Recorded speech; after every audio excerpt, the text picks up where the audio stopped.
Mahuhusay ang mga artista natin sa Sana Lord, pero paminsan-minsan sila ay mga mortal din. Ito po ang Wow Mali ng Sana Lord. Ayun ang kubo. May asado ron na... Asado?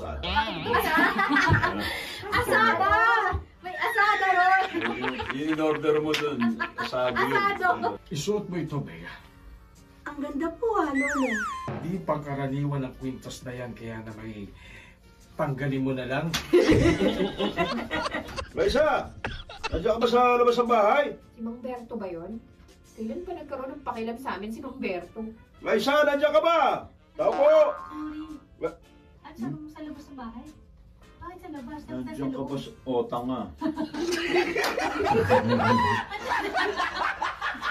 Minimorize ko pa eh, ha? Minimorize ko, mali naman yung lumabas sa bibig ko. Hi, Miss! Mukhang matagal-tagal pa talaga tayo rito, no?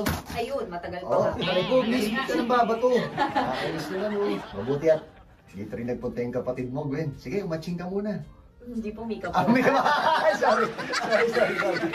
Akala ko ako lang. Hindi ko alam na... Hello?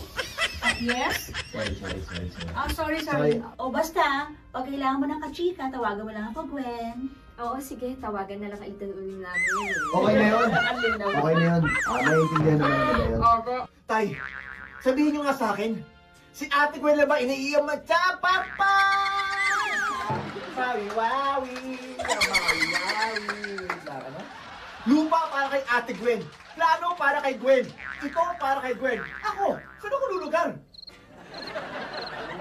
Ay, nako! Ano na? Mamaya mo na pakisya si Boy George.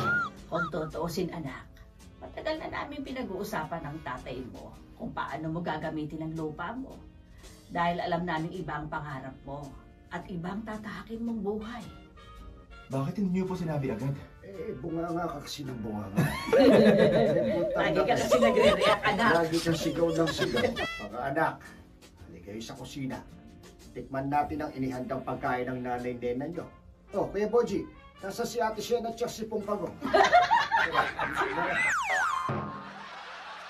Saya, no? Yan mga kapatid, nung araw sinasabi nila, maraming tumatanda na nagtatrabaho sa radyo.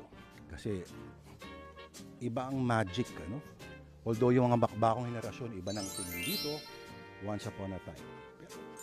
Mga taga-radyo lang, mga nagwo-work sa radyo lang, ang magsasabi sa iyo niyan at ang nakakaintindi talaga.